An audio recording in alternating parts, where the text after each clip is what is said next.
修建布达拉宫红宫的时候，感殿康桑是木材加工的场所，巴康和卓木然是铸造佛像的地点，拉张索康是缝纫场，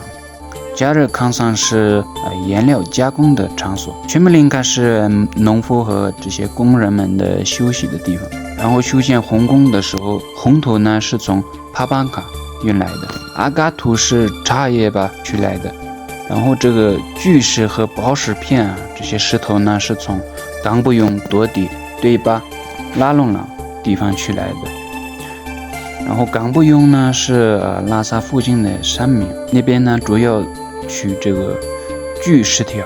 拉隆朗是现在的菜工厂附近，然后这地区这部磁血岭那边呢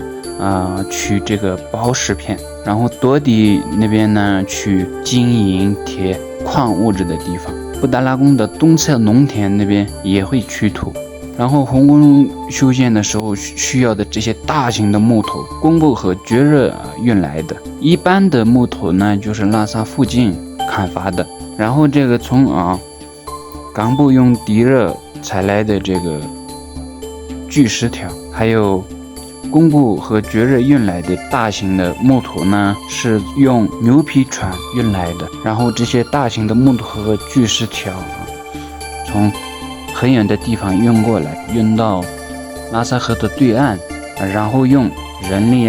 牛马运送到布达拉宫前面。然后当时拉萨河运到布达拉宫的时候那种场景和这种很远的地方运来的这种景象呢，在